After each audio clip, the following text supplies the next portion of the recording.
Hoje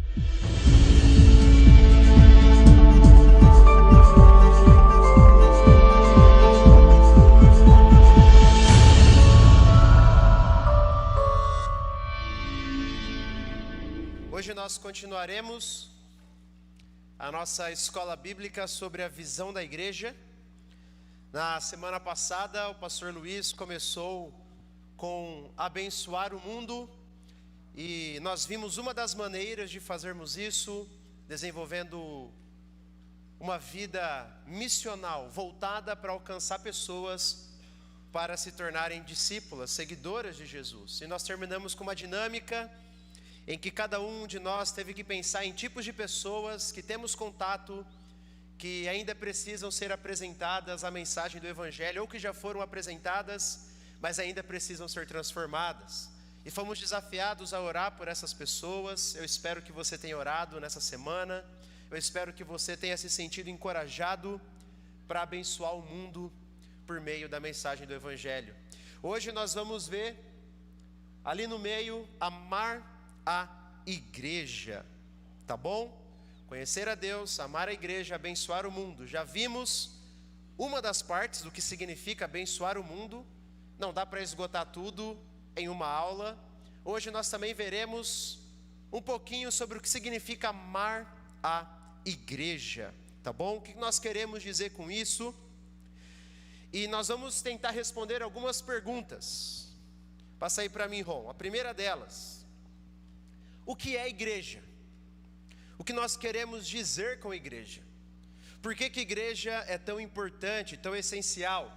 Amar a igreja. O que significa igreja? Passa, Rom, por favor. Mas também, o que significa amor? O que queremos dizer com amar a igreja? E por último, uma pergunta: como amar a igreja? Depois que virmos o significado de igreja e também de amor, como que eu posso colocar isso em prática então, para que possamos cumprir a visão, a missão da nossa igreja? Tá bom? Esse vai ser o nosso roteiro. Então a primeira pergunta que vamos responder: o que é igreja? Você poderia me responder agora, resumindo. O que vem na tua cabeça? Como você definiria igreja?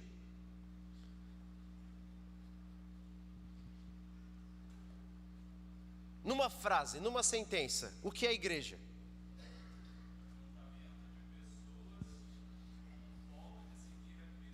Ajuntamento de pessoas com o objetivo de seguir a Jesus. O que mais?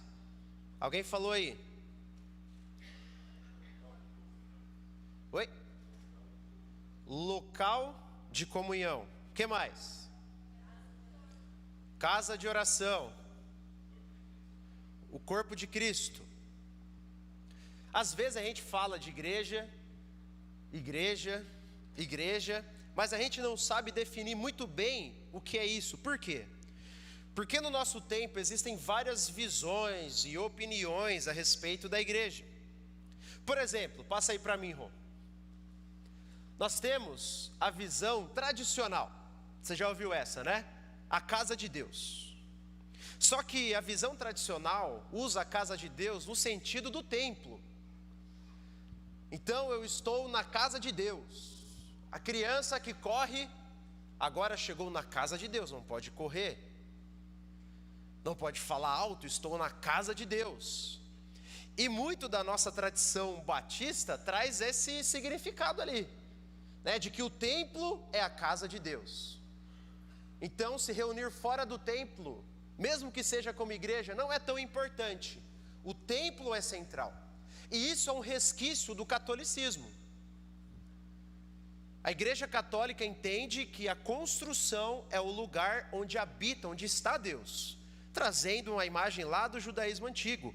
Por isso que geralmente as igrejas católicas são tão bonitas, principalmente as de cidades mais importantes, porque eles têm o entendimento de que aquele lugar é o lugar da habitação de Deus, é o lugar onde nós vamos encontrar Deus. Logo, obviamente, consequentemente, tem que ser um lugar bonito.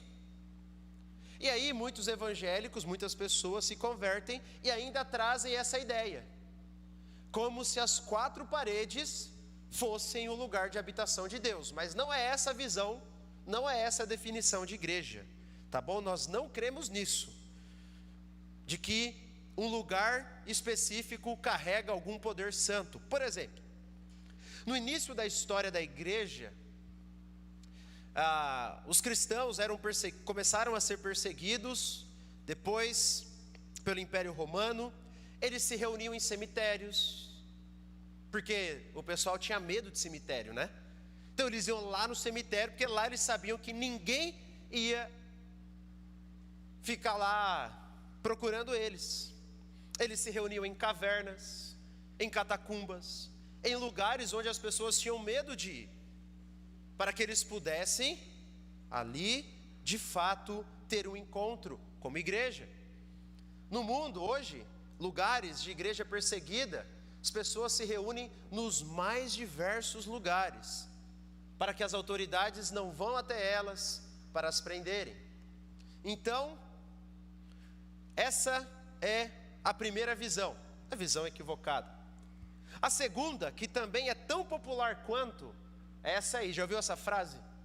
A igreja sou eu. Não, a igreja sou eu.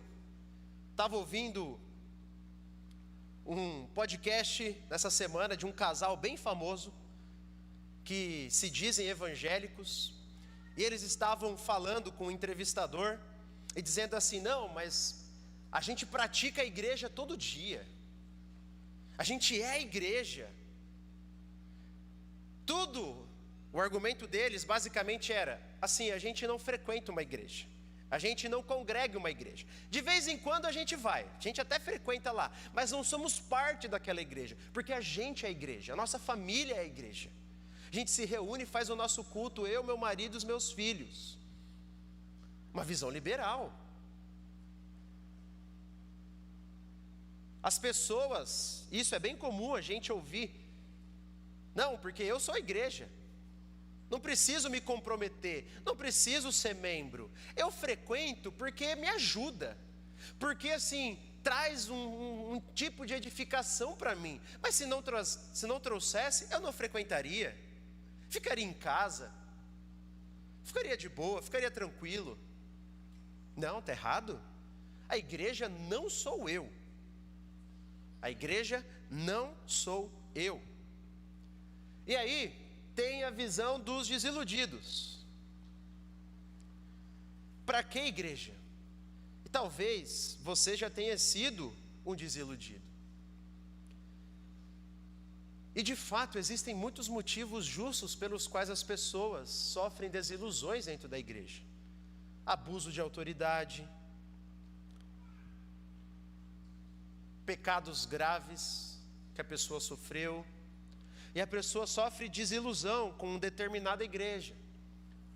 Mas aí ela pega aquela desilusão e replica como se todas as igrejas fossem daquele jeito.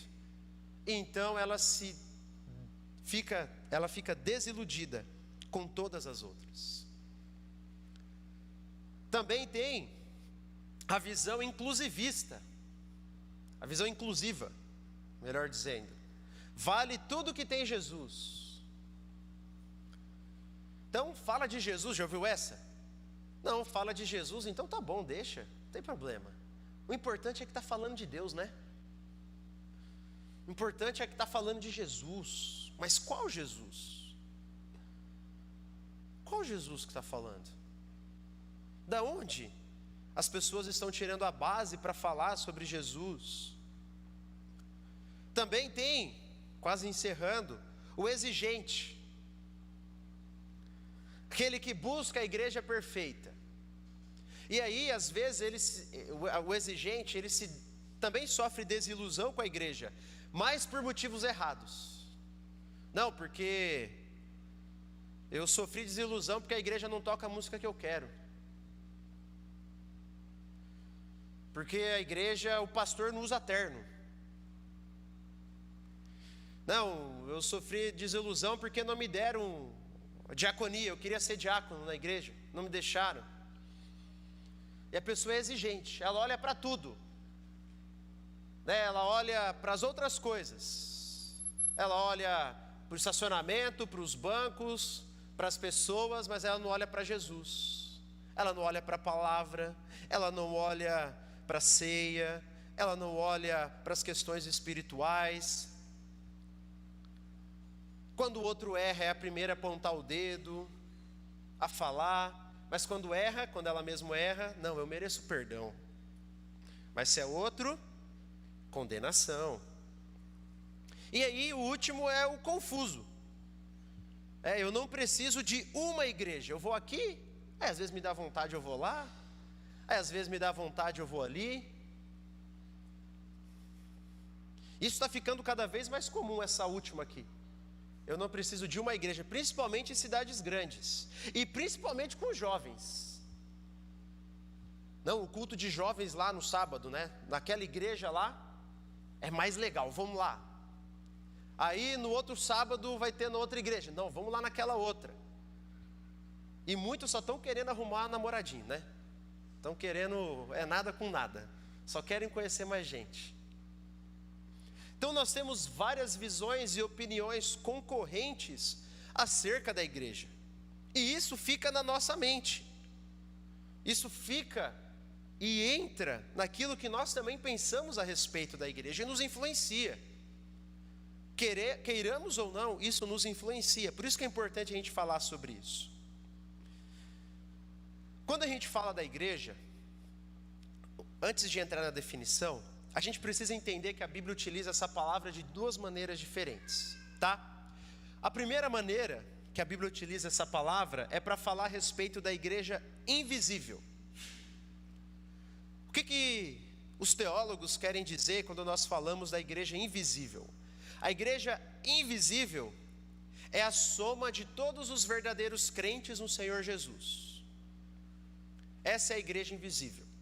Todos os crentes no Senhor Jesus. Por exemplo, textos como ele é a cabeça do corpo da igreja, Colossenses capítulo 1. Jesus não está falando, nesse texto, da igreja de determinada localidade. Jesus está falando de todos os crentes. Ele é a cabeça da igreja, de todos os crentes, independente da denominação. Todos aqueles que professam o nome do Senhor Jesus têm por cabeça o próprio Cristo. Texto também que Jesus diz: sobre esta pedra edificarei a minha igreja. Ele está falando da igreja da soma de todos os crentes, todos aqueles que um dia crerão, que um dia creram e que creem no Senhor Jesus, fazem parte da igreja. E também a segunda maneira é a igreja visível, que são os crentes de determinada localidade que se reúnem. Paulo escreve suas cartas para algumas dessas igrejas. Por exemplo, Paulo, apóstolo de Cristo Jesus, pela vontade de Deus, e o irmão Timóteo, a igreja de Deus que está em Corinto, e a todos os santos em toda a Caia, que era aquela região. Então Paulo está escrevendo para todos os crentes que fazem parte daquela localidade. Isso é o que nós chamamos de igreja visível ou igreja local. E quando nós falamos amar a igreja, aqui você já vai começar a entender um pouquinho. Nós temos que levar em consideração essas duas visões de igreja. Então, amar a igreja significa que nós temos um compromisso de amar todos os crentes do Senhor Jesus, e faremos o possível para fazer isso. Faremos o possível para amar todas as pessoas que professam a mesma fé que a gente. Não todos apenas que fazem parte da mesma igreja, ou que fazem parte da mesma denominação, ou que são de Foz do Iguaçu. Mas, enquanto pudermos, enquanto tivermos oportunidade, enquanto tivermos necessidade, nós também queremos abençoar pessoas crentes de outros locais. Você já participou disso? Quando levantamos ofertas, ano passado levantamos uma oferta para as igrejas de Angola, você lembra? Para eles construírem algumas igrejas lá no interior de Angola, nós levantamos uma oferta para isso. Quando nós apoiamos missionários, quando nós apoiamos igrejas que passaram por catástrofes, nós também já ajudamos. Quando nós juntamos muitas cestas básicas aqui, por exemplo, tem pastores de outra igreja que vêm aqui e buscam. Então isso faz parte do significado de amar a igreja. Mas a ênfase maior é amar a igreja local que nós fazemos parte. Quando nós olhamos os mandamentos de amarmos uns aos outros, dentro do Novo Testamento, sim, tem os que se referem a todos, independente da fé, amar ao próximo como a si mesmo. Sim, tem os que se referem a todos os crentes, da igreja invisível, que Jesus diz que nós deveríamos nos amar como Ele nos amou.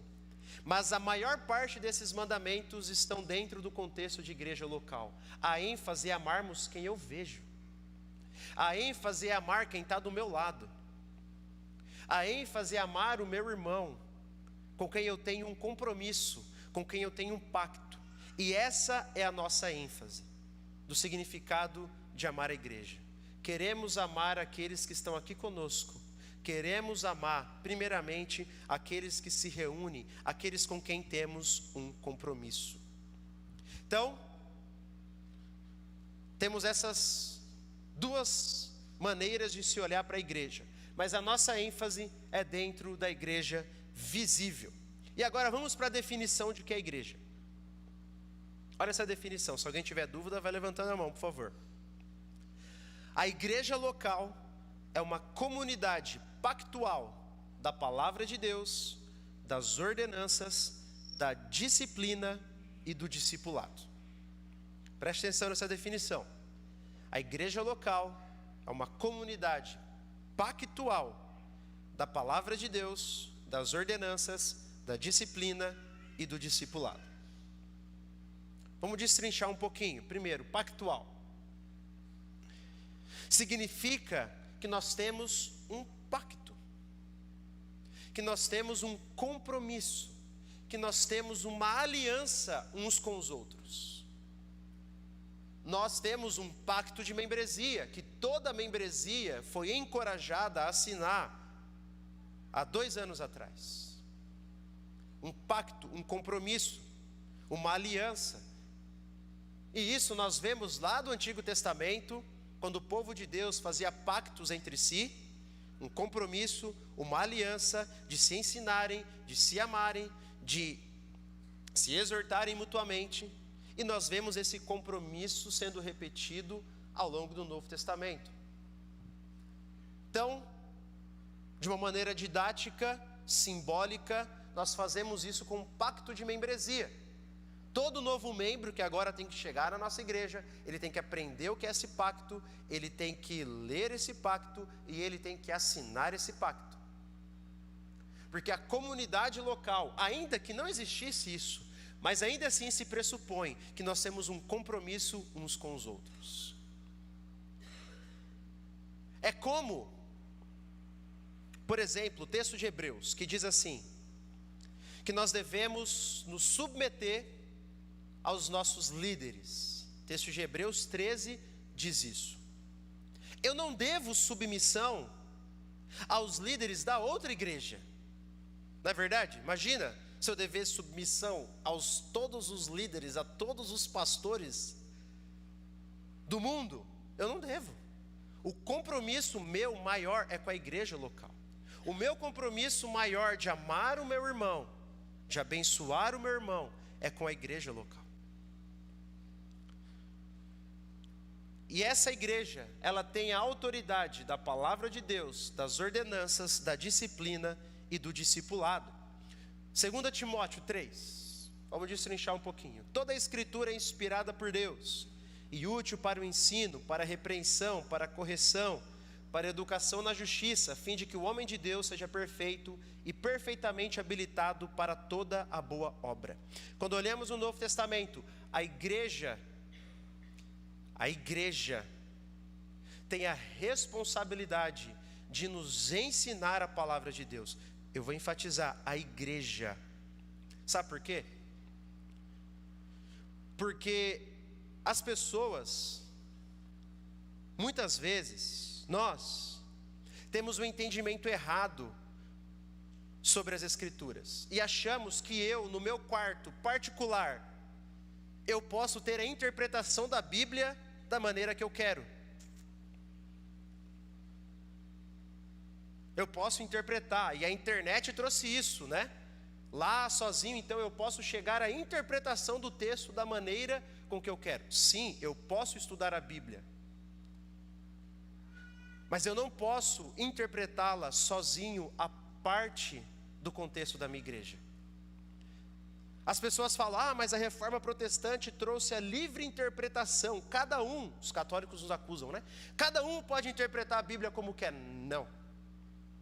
O contexto em que eu devo aprender das Escrituras, ser direcionado pelas Escrituras, é no contexto da igreja local. Porque Deus instituiu e deu dons para pessoas, pastores e líderes que direcionam a igreja. De maneira que, se eu tenho uma discordância muito grande, não faz sentido eu permanecer numa igreja que tem um entendimento totalmente diferente do meu. Escolher uma igreja é escolher uma maneira com que as Escrituras são interpretadas. Então o contexto onde eu devo ser mais alimentado não é com sermão de internet, é dentro da igreja. A maneira com que eu devo ser mais edificado não são com os livros, ainda que não seja errado, a gente estuda e lê muitos livros, mas é principalmente no contexto da igreja local.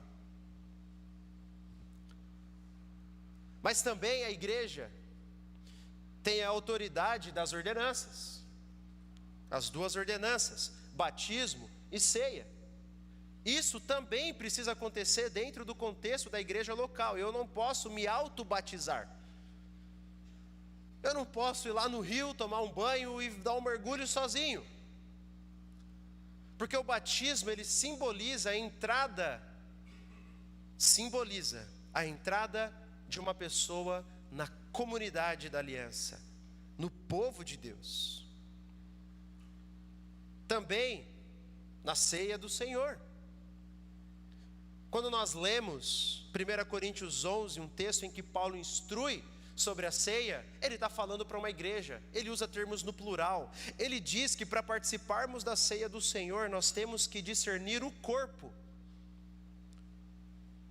Então logo, se eu quero participar da ceia do Senhor, eu preciso fazer parte de uma igreja. Por isso, a gente não fica repetindo isso sempre, mas geralmente antes da ceia a gente fala, aqueles que foram batizados numa igreja evangélica e estão em plena comunhão com a igreja, fazem parte de uma igreja, não precisa fazer parte da nossa igreja, pode ser um visitante, pode ser ainda um congregado, mas precisa ser alguém que está em um compromisso com a igreja.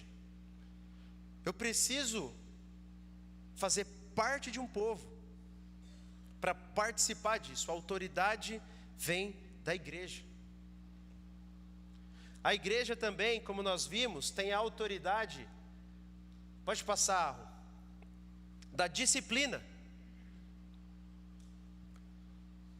Tanto da disciplina formativa, quanto da disciplina corretiva.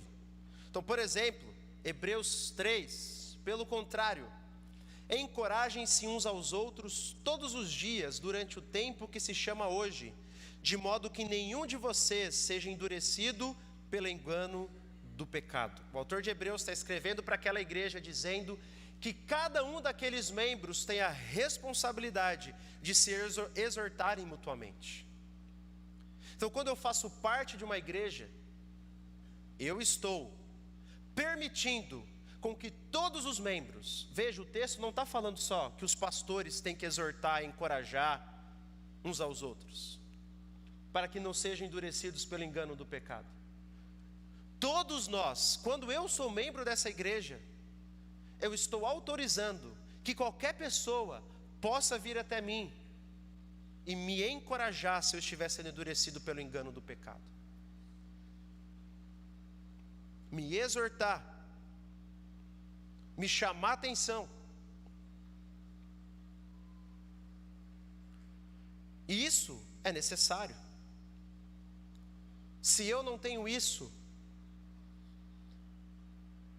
se eu não participo de uma comunidade, assim, é quase certo que eu estou sendo endurecido pelo engano do pecado. Quase certo. Se eu não tenho mais vontade de participar, se eu estou aqui por obrigação, se eu já nem participo mais, provavelmente eu já estou sendo endurecido pelo engano do pecado. Por isso que o autor de Hebreus diz que nós precisamos uns dos outros. Nós precisamos de uma igreja, nós precisamos de membros, nós precisamos de pessoas que olhem para nós e nos exortem e nos chamem a atenção. E também a autoridade da disciplina eclesiástica, texto de Mateus 18, texto conhecido. Sim, a igreja tem essa autoridade. Não é pastor que disciplina. As pessoas às vezes falam, mas o pastor fulano excluiu. Não, o pastor não exclui ninguém. Assim como não é pastor que recebe ninguém na igreja. O Anderson estava conversando com um novo membro e falou, vocês vão me aceitar? Perguntaram para o Anderson. O Anderson falou, não sou eu que aceito, é a igreja? É em assembleia? O pastor é só mais um que vai lá levantar a mão. Claro, ele traz, o pastor faz o processo, os pastores investigam, os pastores... E quando o pastor traz o nome na igreja é porque ele está dizendo, olha, nós já fizemos tudo o possível, mas agora é com vocês. É em assembleia que isso passa. A mesma coisa. O último processo da disciplina é levado para a igreja. E a igreja reunida tem autoridade dada por Cristo, sempre visando o amor, a restauração. Mas a igreja é que tem a autoridade da disciplina eclesiástica. E por fim, do discipulado. E aqui nós estamos usando no sentido amplo. Discipulado é o caminho de Jesus. É seguirmos a Cristo convidando outros a segui-lo também. Então, tanto envolve a comunhão verdadeira, Colossenses 3,16, que Paulo diz, habite ricamente em vós a palavra de Cristo.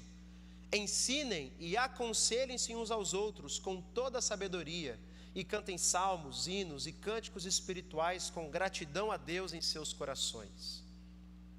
Então é na igreja que eu sou discipulado, que eu sou ensinado. E também é por meio da igreja que eu devo cumprir a grande comissão. Pode passar, Rum, por favor. Toda autoridade me foi dada no céu e na terra. Ide, portanto, fazei discípulos de todas as nações, batizando-os em nome do Pai, do Filho e do Espírito Santo, ensinando-os a guardar todas as coisas que vos tenho ordenado. Tudo isso acontece por meio da igreja. Então, resumindo, passa para mim, Ron. A igreja local é uma comunidade pactual da palavra de Deus, das ordenanças, da disciplina e do discipulado. Isso é a igreja. Isso é a igreja. Se fosse detalhar mais um pouquinho, poderíamos até colocar essa definição. A igreja local é uma comunidade de crentes regenerados que confessam Jesus Cristo como Senhor. Em obediência às Escrituras, eles se organizam sob liderança qualificada, se reúnem regularmente para pregação e adoração, observam as ordenanças bíblicas do batismo e da ceia, são unidos pelo Espírito Santo, são disciplinados em busca da santidade e se espalham para cumprir os grandes mandamentos, amar a Deus e ao próximo, e a grande comissão, como missionários enviados ao mundo para a glória de Deus e a alegria deles. Então, se fosse uma definição um pouquinho mais detalhada, essa aqui seria uma boa. Então, a nossa ênfase maior sobre amar a igreja é a igreja local. É a nossa igreja. Não significa que não podemos amar outros. Queremos fazer isso enquanto tivermos oportunidade, mas precisamos cuidar primeiramente da nossa igreja, do nosso quintal. E por que a igreja é tão central? Por que ela está lá na visão? Por que está lá? Você já parou para pensar? Por que está lá conhecer a Deus, amar a igreja e abençoar o mundo? Poderia ser infinitas outras possibilidades.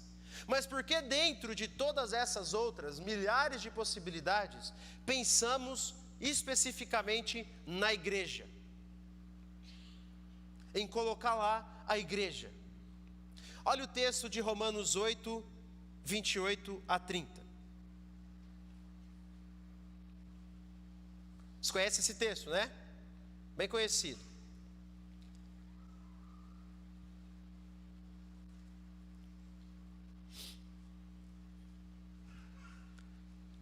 Romanos 8,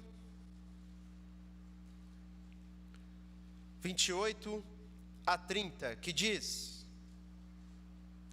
sabemos que Deus age em todas as coisas para o bem daqueles que o amam, dos que foram chamados de acordo com o seu propósito. Pois aqueles que de antemão conheceu, também os predestinou para serem conformes à imagem do seu Filho, a fim de que ele seja o primogênito entre muitos irmãos. E aos que predestinou, também chamou, e aos que chamou, também justificou, e aos que justificou, também glorificou. Nós lemos esse texto, e muitas vezes passamos por cima de algo muito importante. Pode passar para mim, irmão. Olha a parte que está ali destacada. Paulo aqui, ele está falando sobre o supremo propósito de Deus. Paulo está falando sobre o supremo propósito de Deus. Sobre o que Deus sempre quis. Sobre o que Deus sempre planejou. E ele diz que aqueles a que Deus de antemão conheceu, aqueles a quem Deus predestinou para seres a imagem do seu Filho, tem um propósito, a fim de que, com o propósito de que Ele, o seu Filho, Jesus, seja o primogênito entre muitos irmãos. O que Paulo está querendo dizer com isso? Paulo está falando que o propósito de Deus sempre foi formar uma família, do qual Jesus é o irmão mais velho. Portanto, o supremo propósito de Deus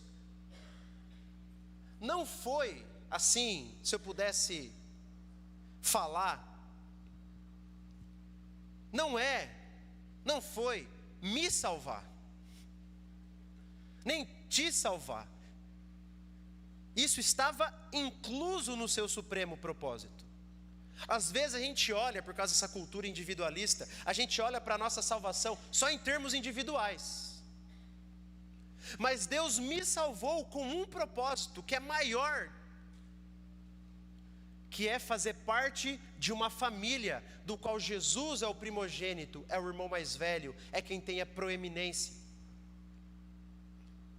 Paulo está dizendo que o supremo propósito de Deus sempre foi formar uma família, formar um povo. Não existe vida cristã sozinha, não existe vida cristã solitária, não existe.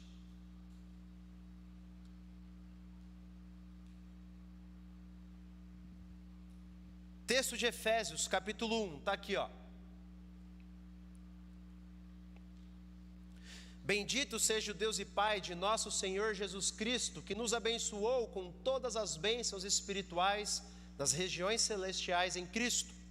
Porque Deus nos escolheu em Cristo, nele, antes da criação do mundo, para sermos santos e irrepreensíveis em sua presença. Em amor nos predestinou para sermos adotados como filhos por meio de Cristo, conforme o bom propósito da sua vontade, para o louvor de sua gloriosa graça, a qual nos deu gratuitamente no amado. Nele temos a redenção por meio de seu sangue, o perdão dos pecados, de acordo com as riquezas da graça de Deus. Esse texto é bem conhecido, né? Geralmente a gente olha para esse texto aqui e a gente pensa, vê se não é assim, em termos individuais da nossa salvação. Deus me escolheu antes da fundação do mundo, a gente usa nos debates, né? Deus me escolheu antes da fundação do mundo. Não, Deus me predestinou, falamos para a pessoa, Deus te predestinou antes da fundação do mundo. É verdade, é isso que o texto, é isso que está escrito aqui. Mas nós esquecemos do em Cristo, que é tudo por meio de Jesus. Se você vê quanto repete em Cristo, por meio de Cristo, e nós nos esquecemos disso que o Ron já deu spoiler aqui, que não era para dar ainda. Está tudo no plural. Então a ênfase não é Deus me escolheu, nem te escolheu, nem me predestinou, nem te predestinou. Isso é verdade? Isso é verdade. Mas dentro de um contexto e de um propósito maior, que é formar um povo, nos abençoou, nos escolheu para sermos santos e irrepreensíveis, nos predestinou para sermos adotados como filhos. A ênfase é na comunidade. A ênfase é na comunidade. Por isso que nós dizemos, não existe vida cristã sozinho. Por isso que não fazer parte de uma igreja não é algo assim, é algo secundário, é um pecado. Não fazer parte de uma congregação, de uma comunidade que se reúne localmente, de crentes no Senhor Jesus, eu estou indo contra os propósitos de Deus para mim, que sempre foi que eu fizesse parte de uma família, sempre foi. Por isso, uma citação: a igreja é parte essencial do propósito de Deus de redimir suas criaturas humanas caídas. É parte essencial. A igreja não é um acidente de percurso. A igreja não é algo secundário. A igreja não é uma coisa assim que é opcional. É essencial. Essencial. Por isso que está lá na visão. Outra citação: a igreja é muito mais do que parece ser. É de fato a menina dos olhos de Deus, o corpo pelo qual Jesus Cristo deu o seu corpo. É essencial. A igreja é essencial, meu irmão. O que fazemos com isso então? Texto de 1 Pedro, que está escrito aí, ele traz uma resposta para a gente. Você é o crente no Senhor Jesus? Você ama o Senhor Jesus? Pedro está escrevendo para crentes. Pedro, apóstolo de Jesus, aos eleitos de Deus, peregrinos dispersos, no Ponto, na Galácia, na Capadócia, na província da Ásia, da Bitínia. Pedro está escrevendo para pessoas que amam Jesus. É isso que ele diz aqui no versículo 8: mesmo não tendo visto, vocês o amam. Está escrevendo para pessoas que amam a Jesus, que amam o Senhor. Agora olha o que ele diz no versículo 22: agora então, que vocês purificaram a sua vida pela obediência à verdade, visando ao amor fraternal e sincero, amem sinceramente uns aos outros e de todo o coração. Sabe qual é o argumento de Pedro? Se eu pudesse resumir: vocês amam a Jesus, então amem a igreja. Vocês amam a Jesus? Sim, eu amo a Jesus. Então você precisa amar a noiva dele. É isso que Pedro está falando, não somos nós.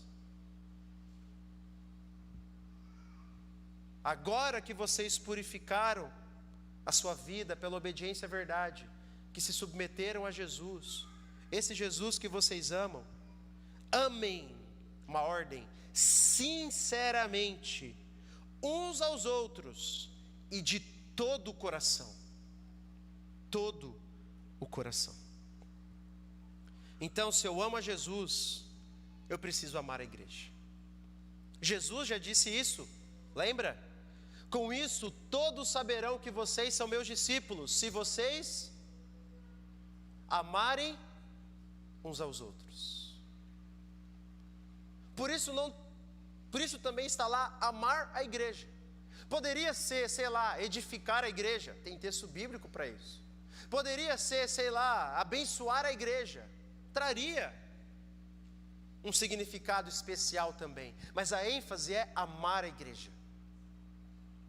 É mais pesado, não é? Amar, amar, amar. Mas o que é amor? Não passa, hein, Ron? Oh, não, pode passar aí. Mais um. Pode passar mais um. Mais um. Aí, deixa aí, não passa. O que é amor? Uma escolha. O que mais?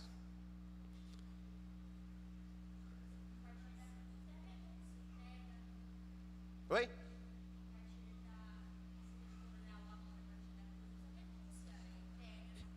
Renúncia, entrega, sacrifício, mandamento, suporte. Veja, um sentimento. Pode passar para mim, Rô. Uma definição de amor aqui. É um sentimento de apreciação por alguém, acompanhado do desejo de lhe fazer o bem. Deixa eu corrigir um conceito aqui. No mundo de hoje, na cultura, nossa cultura, o amor é um sentimento, apenas um sentimento, basicamente, não é? Então, eu amo aquela pessoa. Quando você vê os filmes, a ideia é de que você tem um sentimento por aquela pessoa, de maneira que se o sentimento acaba, você não a ama mais. É isso que a gente vê nos filmes, nas séries, nas músicas. E aí, nós pegamos isso, nós igreja, estou dizendo aqui, entendemos que isso está equivocado, e aí nós vamos para o outro lado, para o outro extremo, e nós tiramos o sentimento do jogo. Não, amor não é sentimento, a gente fala isso às vezes. Amor é ação. É verdade, é em partes, é ação, mas nós não podemos menosprezar o sentimento. Nossa cultura evangélica, ela meio que não sabe o que fazer com o sentimento. Mas o amor bíblico envolve as duas coisas. Definição: é um sentimento acompanhado de uma ação. As duas coisas estão envolvidas. De maneira que, se eu tenho sentimento, eu preciso agir. Senão eu não estou amando no pleno sentido bíblico. E se eu estou apenas agindo, mas sem o sentimento, eu também não estou amando em todo o sentido bíblico. Eu preciso lutar pelas duas coisas.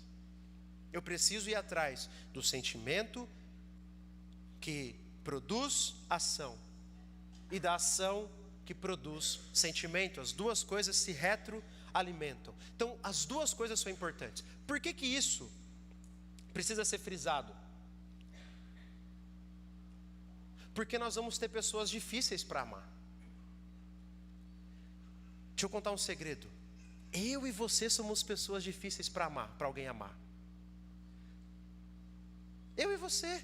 Às vezes a gente escuta, nossa, como que eu amo uma pessoa difícil? Tem livros, né? Como amar pessoas difíceis.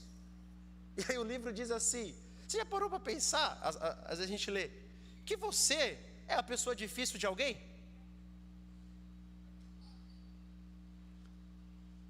E por que é importante a gente lembrar que envolve sentimento e ação? Porque senão, eu não gosto daquela pessoa, mas eu estou amando ela, hein?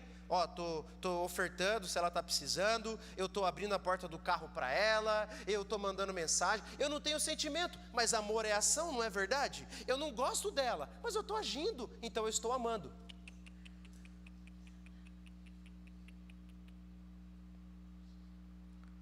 Eu preciso das duas coisas. Eu preciso ter um real sentimento de apreço. É uma pessoa que Jesus morreu para pagar pelos pecados. É uma pessoa que Jesus ama, nem mais e nem menos do que eu.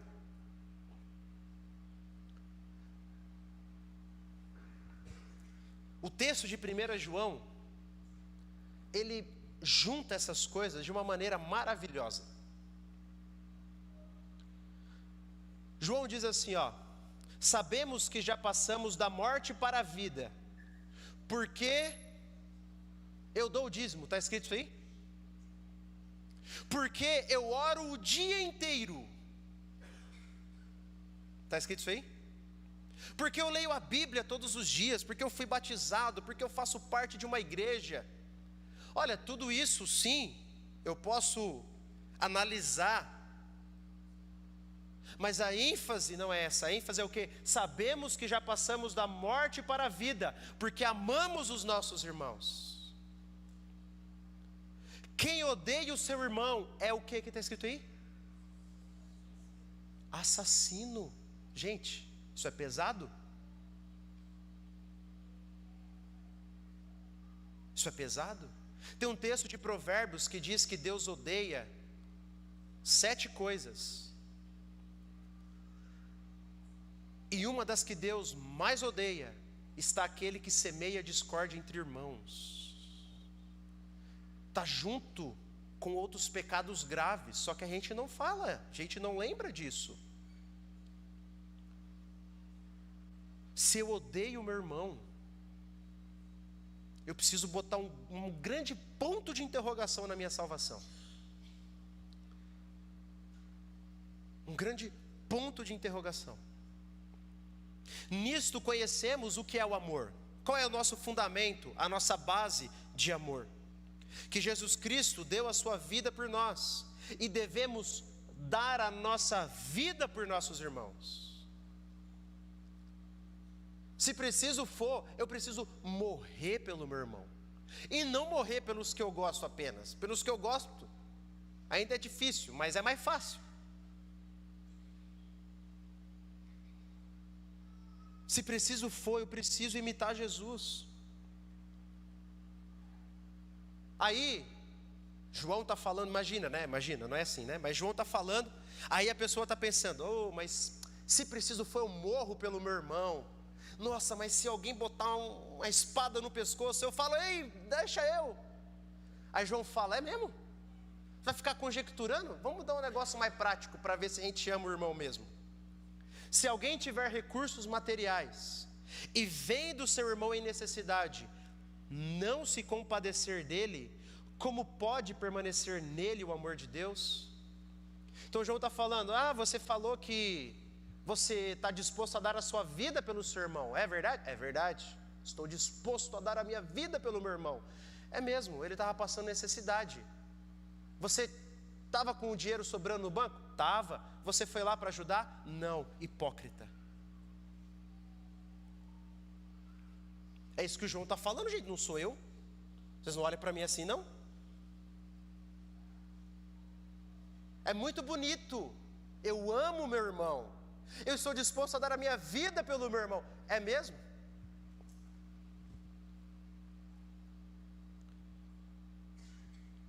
Se você tem recursos, se você tem com que ajudar, mas não ajuda. Bota um grande ponto de interrogação aí, está dizendo João. Filhinhos, não amemos de palavra nem de boca, mas em ação e em verdade. Assim saberemos que somos da verdade, assim como amando e ajudando os nossos irmãos. É assim que saberemos que somos da verdade. E tranquilizaremos o nosso coração diante de Deus, quando o nosso coração nos condenar. Então isso é o que significa amar. É um sentimento que desemboca em ação. É ação que gera mais sentimento. E assim vai indo.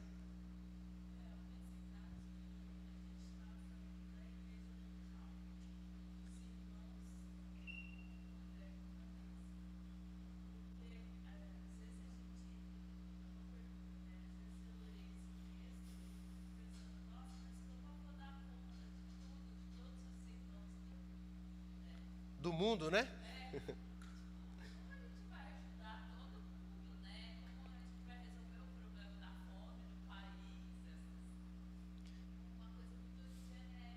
Isso. A ênfase está entre aqueles irmãos que você está convivendo, que você vê. Não que se tiver outro você tenha oportunidade e não possa, mas a ênfase é na comunidade local. Agora fica a pergunta: como amar a igreja então? A gente viu, né? O que é a igreja? E nós vimos que a ênfase bíblica de amar a igreja é principalmente aqueles irmãos que eu estou vendo, que eu convivo, que eu tenho um compromisso, que fazem parte do meio onde eu estou. Até o texto de 1 João. Não tem como eu saber a necessidade do irmão do outro lugar, mas do meu irmão eu tenho, eu preciso buscar. Vimos o que é amor, que é um sentimento que gera ação, e uma ação que alimenta o sentimento. Agora fica a pergunta: como amar a igreja? E para isso, nós vamos fazer uma dinâmica. Tá? Vocês vão se dividir aí em grupos. Já vou dar as orientações. E nós vamos pensar em maneiras práticas que a Bíblia diz de como amar a igreja. Eu já dei um exemplo, 1 João 3, então não vai roubar. Tá? 3 textos bíblicos. Não é texto bíblico também que diz para a gente amar. Aqui está escrito amar o seu irmão. Não. São 3 textos bíblicos de exemplos práticos de como eu posso amar o meu irmão. Dá para entender? 3 textos bíblicos. Ó, Léo, lá naquela história de Jesus, lá na carta de Paulo. Aqui, ó, é um exemplo prático de como amar a igreja. E não apenas isso. Não é só vim citar o texto aqui. Vocês vão discutir de como eu posso aplicar isso na minha vida aqui na igreja. Quer ver o exemplo?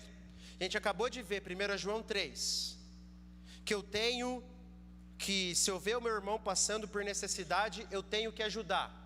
Então vocês vão discutir assim: como eu posso fazer isso na minha vida? Quem cuida disso numa igreja é o corpo diaconal, então eu poderia perguntar para os diáconos. Deus me abençoou, tive uma oferta a mais, não sei da igreja quem está passando por necessidade, vou procurar algum diácono. Irmãos, tem algum irmão que está passando por necessidade? Os pastores geralmente sabem. Eu também tenho que ficar de olho, tenho que me importar com os irmãos, perguntar se estão passando por necessidade. Então é assim, tá? Então vamos pensar em 3 textos bíblicos sobre como amar o meu irmão de maneira prática e como colocar isso na minha vida. Tá bom? Vamos lá, vamos fazer assim, ó. Grupo de 8 pessoas. Pode ser pessoa aí que já está perto, tá? Se junta aqui perto, não precisa sair do seu lugar não. Bom dia. O nosso grupo escolheu 3 textos. O primeiro deles é Atos 2:42.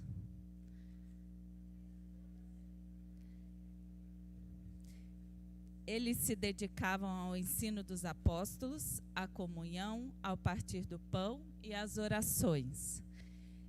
Nós colocamos esse item como estar juntos no partir do pão. Então, na prática, na comunhão, pode ser encontros, né, nas casas, refeições, na oração. Então, um irmão saber ligar para o outro, perguntar: está precisando de oração? Está precisando de intercessão em alguma área?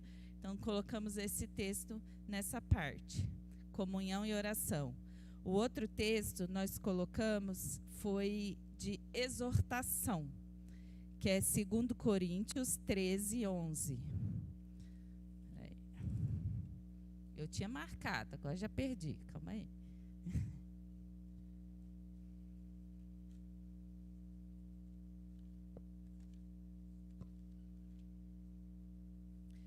2 Coríntios 13, 11.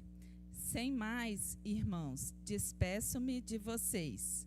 Procurem aperfeiçoar-se, exortem-se mutuamente, tenham um só pensamento, vivam em paz, e o Deus de amor e paz estará com vocês. Nesse tópico, a gente falou sobre estar exortando o irmão. E o irmão também ter o coração disponível para ouvir a exortação. E a gente está também procurando, assim, não... Se você sabe, se você vê o irmão em pecado ou em alguma coisa que ele está pecando ou está tendo alguma dificuldade, você também se dispor a ir lá e conversar com ele e exortá-lo naquele pecado, naquela situação que ele está passando. Porque às vezes, a gente comentou ali, às vezes você sabe, mas você também não tem coragem de ir lá e falar com o irmão. Então, nessa prática, você ir lá e exortar, de falar mesmo, né? E o irmão também está aberto a ouvir. E o outro texto que a gente escolheu foi Tito, Tito 2, 3 a 6. Ele é um texto... eu não vou ler porque é um texto... Bom, eu não sei, pode ler? É que é maior, né? Mas é um texto que a gente falou sobre o apoio às famílias. Tanto na família, como casal, como educação de filhos. Então, os mais velhos está ajudando os mais novos. O texto fala sobre as mulheres mais velhas, orientar as jovens. Então, nessa parte de apoio familiar. Então, de você estar apoiando. Então, como, né? Grupos de família, reunir com famílias, uma família mais... Um jovem casal, um outro casal que é experiente. Então, reunir com aquele casal, quais são as dificuldades, né? Conversar. Quais são as dificuldades? Principalmente no começo de casamento, sempre tem dificuldades que às vezes é só uma conversa, uma orientação, que você consegue passar isso pro seu irmão, para ele superar aquela dificuldade no casamento. Educação de filhos, mesma coisa. O filho acabou de ter um filho, aí tem a esposa, em geral a esposa não está tendo dificuldade de lidar com a maternidade e ser esposa e lidar com a casa. Toda essa situação às vezes gera conflito na família. Então você está disponível para os mais velhos que já passaram por essa situação estarem disponíveis, né, abertos a conversar, a se colocar também à disposição de conversar sobre esse tipo de assunto. É isso.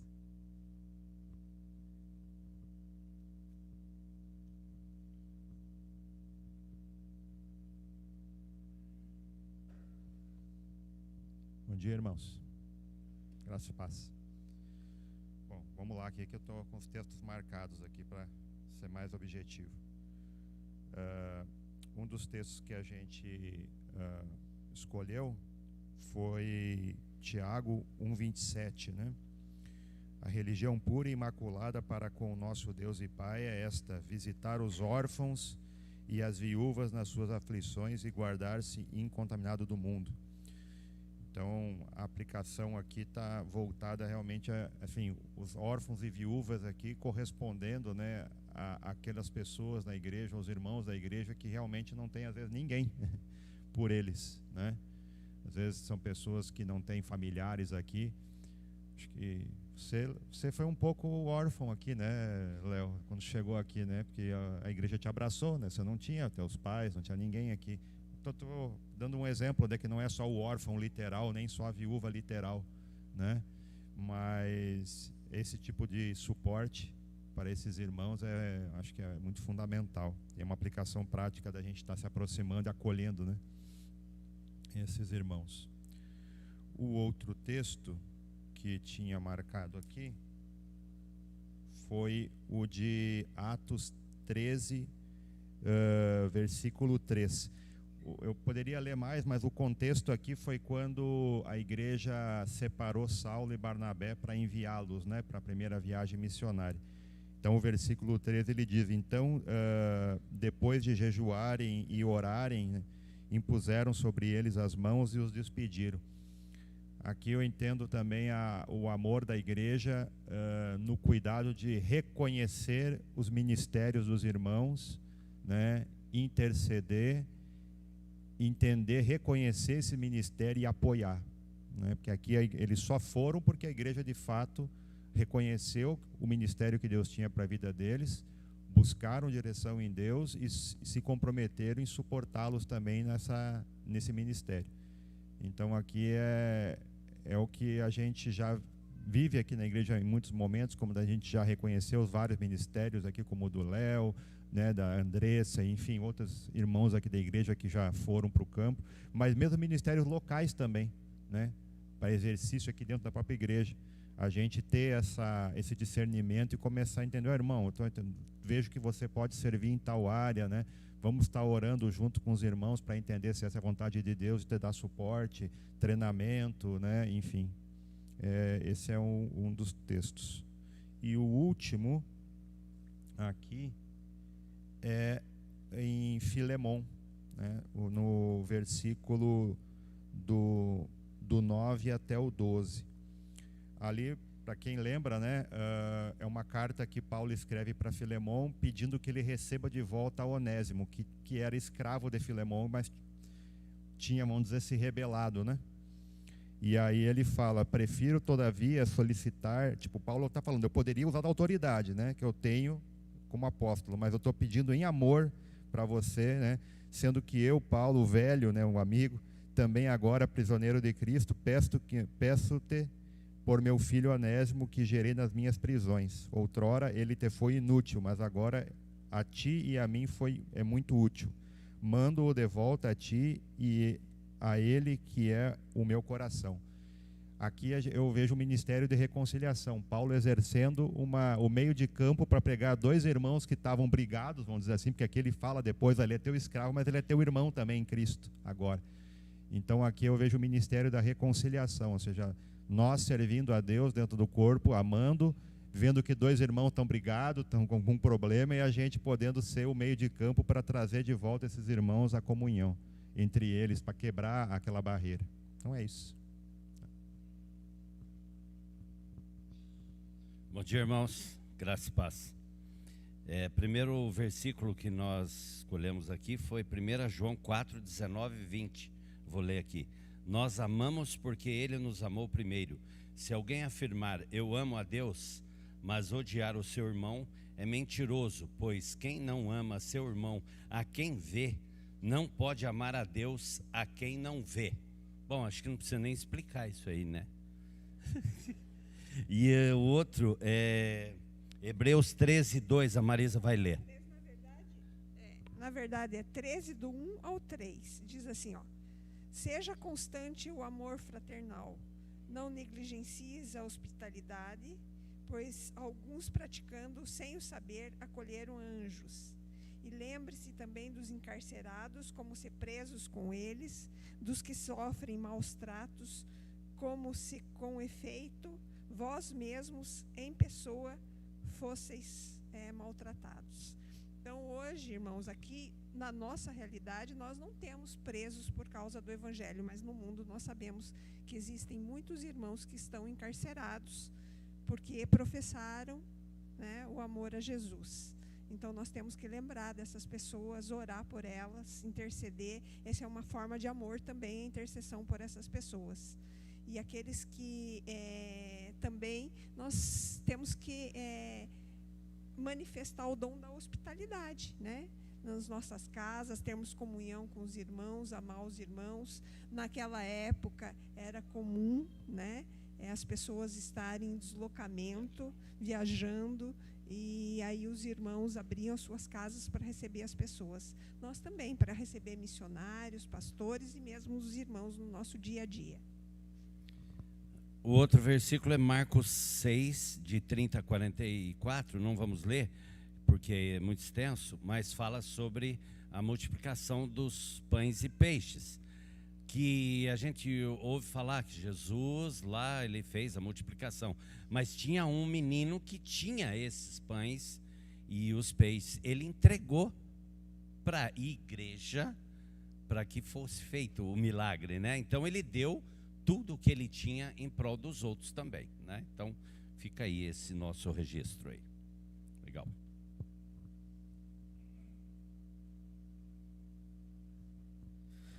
Bom, o nosso grupo escolheu o texto de 1 Pedro 4, 7 a 8, que vai falar um pouco sobre estarmos orando uns pelos outros e também sermos hospitaleiros.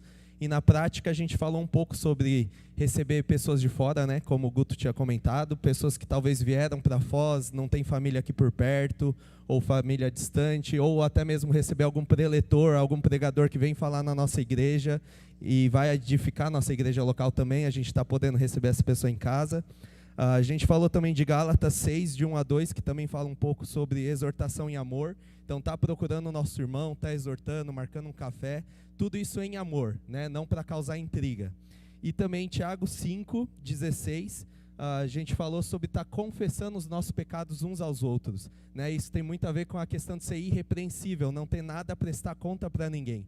Então, quando a gente confessa os nossos pecados para os nossos irmãos, líderes ou pastores, né, a gente cumpre o nosso papel como membro da igreja. A gente está procurando também auxílio, né, para estar sendo aconselhado, para estar sendo acompanhado dos nossos pecados, para a gente estar tratando tudo isso e, de uma maneira melhor, estar representando Cristo na nossa cidade. Amém? Tá vendo que tem um monte de coisa, né? Fora o que vocês anotaram aí. Pode passar, Ron. Vamos encerrar. Semana passada, o pastor Luiz colocou esse slide aqui. E a ideia é perguntar aonde você está em relação a cada um dos aspectos da visão da igreja. Então, amar a igreja, conhecimento, caráter, ou seja, o coração e as ações. Aonde você está nisso? Será que agora você apenas sabe que você tem que amar a igreja? Crescer em nosso entendimento sobre a igreja.